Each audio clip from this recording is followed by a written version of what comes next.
La espeleología es más que una aventura. Es una disciplina científica, un acto de voluntad y, a menudo, un pulso contra la propia psique. Para muchos, adentrarse en la oscuridad de una cueva es el último gran desafío de la exploración terrestre. No es solo un deporte. Es geología, biología y limnología entrelazadas. Una inmersión en un ecosistema milenario que opera bajo sus propias reglas, ajeno al sol y al tiempo de la superficie. Este mundo oculto tiene su propio atractivo fatal: el deseo de ser el primero en ver una formación, cartografiar un pasaje o nombrar una cámara. La adrenalina de la frontera vertical. El explorador necesita una mezcla extraña de arrogancia para entrar en un entorno diseñado para matarlo, y una humildad absoluta para respetar sus límites y, sobre todo, para tener la suerte de salir. La recompensa es inmensa, pero el precio puede ser la vida. El espeleólogo no conquista la cueva, pide permiso para visitarla. Exploraremos 3 historias que se convirtieron en advertencias sombrías para la comunidad espeleológica global. La tragedia por compresión en un pasaje estrecho de Estados Unidos, la tragedia por inundación en un sistema acuático activo en España, y la fatalidad por agotamiento y falla del equipo en una cueva glaciar en Europa Central. Separadas por décadas y continentes, ambas están unidas por el mismo tema: la curiosidad fatal y la fragilidad del cuerpo humano frente a la inmensidad implacable de la Tierra. Los peligros son una tríada constante: el riesgo físico del derrumbe o el fallo del equipo, el riesgo ambiental del agua, el monóxido o el sulfuro de hidrógeno, y el riesgo psicológico de la claustrofobia y el pánico. Y en el mundo subterráneo, un error es a menudo irreversible. La cueva amplifica el error humano a una escala catastrófica. La trampa de piedra. John Edward Jones y Nutty Putty, Utah, 2009. La cueva Nutty Putty en el condado de Utah, Estados Unidos, era famosa en el circuito espeleológico local. No por sus profundidades abismales, sino por sus formaciones únicas y sus pasajes increíblemente angostos y resbaladizos. Sus paredes pulidas y húmedas estaban llenas de conductos que obligaban a los exploradores a usar el término local push, empuje, para describir el acto de meter el cuerpo a través de un espacio que no estaba hecho para él. Era una cueva de barro, no de majestuosos abismos, y su fama se cimentaba en el desafío de sus conductos de nacimiento. Esta cueva, que en realidad era un sistema hidrotermal fosilizado, estaba enclavada cerca de Utah Lake, y su temperatura constante de 55 grados Fahrenheit, aproximadamente 13 Celsius, ofrecía una falsa sensación de seguridad térmica. Sin embargo, su complejidad tridimensional, llena de pasajes verticales y horizontales interconectados, la convertía en una pesadilla logística. En noviembre de 2009, la cueva se convertiría en un lugar de horror. El protagonista era John Edward Jones, un joven de 26 años. Su perfil era el de un soñador con los pies en la tierra, estudiante de medicina en la Universidad de Virginia, recientemente casado con Emily, y padre de una niña pequeña, con otro hijo en camino. Su futuro era brillante, su confianza alta. John era un espeleólogo amateur avanzado, amaba la exploración. Había explorado de niño, pero su pasión se había reavivado con su regreso a Utah. La noche del 24 de noviembre, John, acompañado por su hermano Josh y otros amigos y familiares, entró en Nutty Putty con la intención de divertirse y quizás cartografiar. John buscaba el famoso The Birth Canal, el canal de parto, un túnel estrecho pero conocido y navegable, cuyo paso era un rito de iniciación. El atrapamiento y la agonía invertida. En lugar de The Birth Canal, John se deslizó en un conducto vertical no mapeado y que se estrechaba bruscamente. Creyendo que el pasaje era el correcto, intentó avanzar de cabeza, utilizando la técnica de meter los hombros uno a la vez. El error fue catastrófico. El pasaje se estrechó de golpe, convirtiéndose en lo que los espeleólogos llaman una trampa de compresión. El hueco, que en su punto más angosto medía apenas 25 centímetros de ancho por 45 centímetros de alto, no permitió que John se moviese ni hacia adelante ni hacia atrás. Quedó atrapado de forma invertida, boca abajo, con la cabeza por debajo de sus pies en un ángulo de casi 70 grados. La posición invertida no era solo incómoda, era una sentencia de muerte biológica a largo plazo. La presión de las rocas sobre el pecho dificultaba la expansión pulmonar, limitando la respiración. Más crucialmente, la circulación sanguínea se vio comprometida. La sangre se acumulaba implacablemente en su cabeza, aumentando la presión intracraneal y dificultando el retorno venoso al corazón. Esta acumulación, llamada estasis venosa, no solo causaba un dolor insoportable y la hinchazón de los tejidos blandos, haciendo que estuviera más encajado, sino que activaba el riesgo de edema pulmonar y un colapso cardiovascular. El primer rescatista, su hermano Josh, llegó al lugar y no pudo moverlo ni un centímetro. La desesperación se instaló cuando se hizo la llamada de emergencia. 27 horas de infierno y el fracaso mecánico. La respuesta del equipo de rescate y asistencia de Utah, SAR, fue inmediata, pero las condiciones eran brutales. Un equipo de más de 130 personas trabajó en turnos, pero debido al espacio, solo uno podía interactuar con John en el estrecho pasaje. La rescatista Susie Motola fue uno de los últimos en hablar con él. Ella tuvo que reptar por el pasaje, sintiendo el aliento de John en la oscuridad y el barro. John estaba consciente, pidiendo que lo sacaran y rezando. El tiempo de contacto era limitado a unos pocos minutos para evitar el riesgo de pánico y claustrofobia del rescatista. Los rescatistas intentaron dos métodos principales, asesorados por expertos en rescate vertical: aceite y lubricación. Intentar lubricar el cuerpo de John, alentándolo a exhalar y a relajar los músculos para ganar 1 milímetro, algo que el pánico y el dolor hicieron casi imposible. La relajación era un lujo que su cuerpo no podía permitirse. Sistemas de poleas y tensión. Usar cuerdas, poleas y mosquetones anclados a la roca para tirar de su cuerpo con fuerza controlada, buscando un vector de extracción que no dañara su columna vertebral.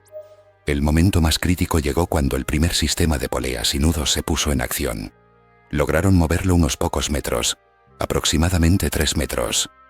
Hubo un grito de esperanza y júbilo momentáneo, pero el sistema estaba anclado a una formación de roca inestable, una cornisa o un cuerno de piedra que los rescatistas pensaron que resistiría la tensión de 2 toneladas. La cuerda o el anclaje falló catastróficamente. El rescate se revirtió con violencia, y John volvió a su posición inicial, quedando posiblemente más encajado y gravemente herido que antes. Este fallo no solo rompió la esperanza, sino que selló su destino. El tiempo se agotó, las horas pasaban, la posición invertida y la presión del tiempo jugaron un papel devastador. La presión arterial de John cayó drásticamente. A pesar de los esfuerzos sobrehumanos, la decisión médica fue agonizante. No podían seguir arriesgando la vida de los rescatistas en un intento inútil en un espacio tan volátil.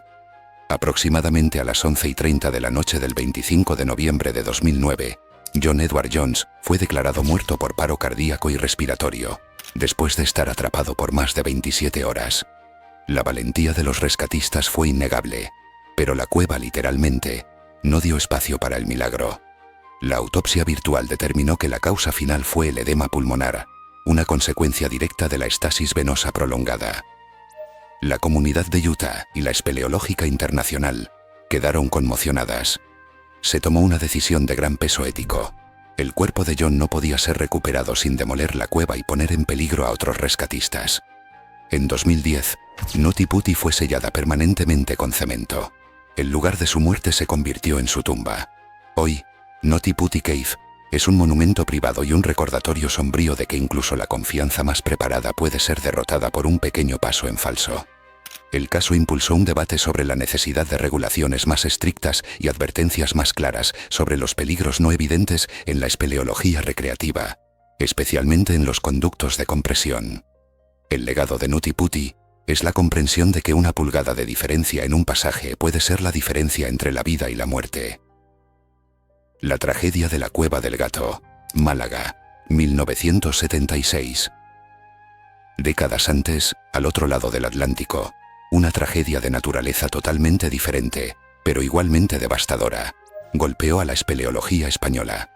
La Cueva del Gato, en la serranía de Grazalema, Málaga, no es solo una cueva, es el punto de salida de un inmenso sistema hidrológico, el sistema Hundidero Gato. Es un laberinto de roca calcárea que ha sido esculpido por el agua durante milenios. Su belleza radica precisamente en el agua. Impresionantes sifones, lagos subterráneos y cascadas. Sin embargo, su conexión con el exterior, a través del sumidero hundidero, la hace extremadamente vulnerable a las variaciones climáticas en la superficie. El sistema funciona como un gigantesco drenaje para la meseta de Ronda. Un espeleólogo que entra en la Cueva del Gato está, de hecho, entrando en un río subterráneo. En diciembre de 1976, un grupo de espeleólogos experimentados miembros de la Sociedad Excursionista de Málaga, se adentró en la Cueva del Gato. Confiaban en su preparación y conocimiento del sistema. Su error no fue de técnica, sino de fallo en la evaluación meteorológica de la superficie. En la cueva, la calma ambiental puede ser una ilusión. El cielo exterior puede determinar el destino de quienes están bajo tierra. En el exterior, las lluvias torrenciales habían comenzado de forma inesperada. Aunque el equipo estaba a kilómetros de la entrada, el sistema de drenaje de la montaña es implacable. En el interior, los canales que el equipo había cruzado tranquilamente se transformaron, en cuestión de minutos, en un flash flood subterráneo. Un muro de agua turbia, helada y violenta, arrastrando sedimentos, troncos y piedras, descendió a través de las galerías a la velocidad de un tren. El sonido fue aterrador, un trueno constante que crecía en intensidad, seguido por la furia visible del agua que llenaba rápidamente los pasajes y sifones, cortando cualquier ruta de escape. La cueva pasó de ser un espacio de exploración a un laberinto mortal, un desagüe gigante. El equipo intentó retroceder, pero la corriente era demasiado fuerte. José Manuel Vera Catral, uno de los miembros más experimentados y el líder de facto, intentó guiar a sus compañeros hacia una zona más alta y segura, un saliente. En un acto de heroísmo desesperado, se separó para intentar asegurar una cuerda. La corriente, sin embargo, lo arrastró inexorablemente hacia un sifón inundado. En la oscuridad, y bajo la presión del agua que le impedía respirar, José Manuel murió por asfixia y ahogamiento. Su cuerpo fue arrastrado a la profundidad del sifón.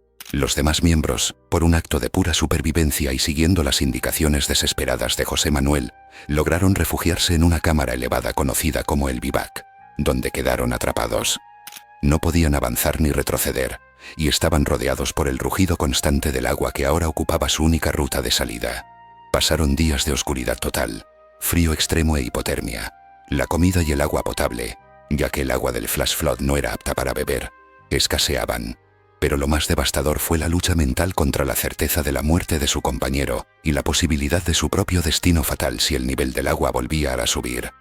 La humedad era del 100%, el frío penetraba los huesos y la espera se convirtió en una tortura psicológica. El rescate en la Cueva del Gato fue una operación masiva y compleja que involucró a la Guardia Civil, equipos de espeleosocorro de varias regiones y buzos especializados. A diferencia del caso de Nuti Puti, donde el problema era la compresión en un espacio estático, aquí el problema era el agua dinámica y la necesidad de esperar a que la cueva se vaciara ligeramente para poder ingresar a la zona del atrapamiento sin poner en riesgo a los rescatistas. Finalmente, el agua comenzó a ceder. Los rescatistas lograron llegar a los atrapados, que salieron exhaustos pero vivos. La recuperación del cuerpo de José Manuel Vera Catral fue lenta y difícil, realizada por buzos en los sifones inundados, una labor que llevó días de inmersiones peligrosas en aguas turbias y gélidas. La tragedia de la Cueva del Gato marcó un antes y un después en el espeleosocorro español. Subrayó brutalmente la vulnerabilidad hidrológica de las cuevas de la región. El legado fue inmediato. Se revisaron los protocolos, enfatizando la evaluación meteorológica precisa como el paso más importante antes de cualquier expedición. Entrar con previsión de lluvia se convirtió en una prohibición absoluta en sistemas activos como este. La causa del desastre no fue un error físico individual, sino la falta de respeto por la fuerza y la velocidad con la que la naturaleza subterránea puede cambiar. Se acuñó la frase: la Cueva del Gato es un dragón de agua. La tragedia de Johann Westhauser, Riesending, Alemania, 2014. Para entender la inmensidad de los peligros, debemos viajar al macizo de Untersberg en Baviera. Aquí se encuentra la cueva Riesending Schachthöhle, agujero gigante. Es la cueva más profunda de Alemania, un laberinto vertical de pozos de hielo, cascadas y cámaras oscuras que desciende a más de 1148 metros bajo tierra. La espeleología en Riesending es una empresa de alta montaña invertida. Se requiere escalada, manejo de cuerdas complejas, equipo de vivac y una resistencia al frío y al agotamiento extremos. Las expediciones duran varios días y requieren un conocimiento casi militar de la logística. El protagonista de esta tragedia fue Johann Westhauser, uno de los espeleólogos más experimentados de Alemania, codescubridor de Riesending y un cartógrafo consumado. El 8 de junio de 2014, Johann se encontraba a 1000 metros de profundidad, trabajando en una exploración rutinaria con dos compañeros, Mark Fontien y Max Wissing. Mientras descendía por un pasaje empinado, Una roca del tamaño de un ladrillo se desprendió de la pared. No fue un derrumbe, sino un fallo simple e inevitable en un entorno geológicamente activo. La roca golpeó a Johan en la cabeza y la parte superior del cuerpo. El impacto fue devastador. Johan sufrió un traumatismo cráneoencefálico severo y una conmoción cerebral. Quedó inconsciente y al despertar, estaba gravemente herido e incapaz de moverse. Sus compañeros lo inmovilizaron lo mejor que pudieron en una pequeña repisa. El problema no era la compresión, Nuti Puti, ni la inundación, Cueva del Gato, sino la profundidad, la distancia y la inmovilización. Estaba a 1 kilómetro de la superficie en una cueva vertical, en un estado de necesidad médica crítica.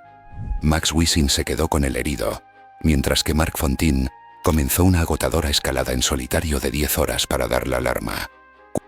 El rescate de Johann Westhauser se convirtió en el mayor y más complejo rescate espeleológico en la historia de Europa. Fue una operación multinacional que duró 11 días, 270 horas, e involucró a más de 700 personas de Alemania, Austria, Italia, Croacia y Suiza. La complejidad era abrumadora. Logística. Tuvieron que instalar líneas telefónicas, un cable de más de 1000 metros para comunicarse con el exterior, montar bivacs médicos subterráneos y asegurar cientos de metros de nuevas cuerdas. Medicina. Un médico tuvo que descender hasta Johan para estabilizarlo. El primer médico tardó 3 días solo en llegar a la víctima. Johan necesitaba cuidados intensivos para su lesión cerebral. Extracción. Tuvieron que diseñar un trineo especial, una camilla metálica, que pudiera ser subido verticalmente por pozos, asegurado en pasajes horizontales y rotado en ángulos complejos. El ascenso era una serie interminable de pozos, cada uno asegurado por equipos de rescate diferentes. El ascenso fue una agonía lenta, con los equipos moviendo la camilla a un ritmo de pocos metros por hora. Johan estaba sedado y con asistencia, luchando contra la hipotermia y el shock. Finalmente, el 19 de junio de 2014, 11 días después del accidente, Johann Westhauser fue sacado con éxito de la boca de la cueva. Su supervivencia fue un testimonio de la coordinación internacional y la capacidad de los rescatistas para trabajar en el límite de la resistencia humana. La tragedia de Rissendin ilustró el tercer gran peligro de la espeleología extrema, la distancia y la profundidad como factores de fatalidad. Un accidente que sería menor en la superficie, una caída de roca, se convierte en un escenario de vida o muerte a 1 kilómetro bajo tierra. Este caso impulsó el desarrollo de equipos de comunicación subterránea de baja frecuencia más robustos y la creación de brigadas de rescate especializadas en rescates verticales profundos. El legado de Johann Westhauser es la lección de que el tiempo es el enemigo más cruel a gran profundidad. ¿Por qué seguimos explorando? La respuesta reside en la esencia humana, el deseo de la frontera. Pero la cueva es el último gran espacio donde la tecnología es limitada y el ser humano está completamente desnudo. No es como el espacio donde el equipo es la vida. Aquí, el equipo puede fallar, y la única garantía es el cuerpo y la mente del explorador. La paradoja del peligro en la espeleología es que la misma belleza que atrae, la roca, el agua, el silencio, es el elemento que te puede matar. La arrogancia, aunque sea un gramo, puede ser el catalizador del desastre. En Nuti Puti, fue la confianza en un pasaje que se demostró mortal. En Cueva del Gato, fue la falta de precaución ante un enemigo invisible y atmosférico. En Rissendin, fue el fallo geológico magnificado por la distancia. La humildad es la única armadura viable bajo tierra. Estas 3 tragedias impulsaron la mejora de los protocolos de rescate a nivel global. Del 2009 a la actualidad, el espeleosocorro ha evolucionado, mapeo 3D y láser. Hoy en día muchas cuevas se mapean con tecnología láser y drones pequeños resistentes al agua, permitiendo a los exploradores conocer las dimensiones exactas de los pasajes y sus interconexiones hidrológicas antes de entrar. Se usa el LIDAR para crear modelos de alta precisión. Protocolos de comunicación avanzada. Sistemas de comunicación subterránea mejorados, como el Nikola System, basado en inducción electromagnética. Y la obligación de dejar un equipo de apoyo fuera que monitoree las condiciones meteorológicas y el tiempo de regreso con precisión cronométrica. Entrenamiento psicológico. Énfasis en el entrenamiento antipánico y en el manejo de la claustrofobia. Los espeleólogos de élite son entrenados para mantener la calma durante horas, en posiciones incómodas. Gestión del estrés hídrico y térmico.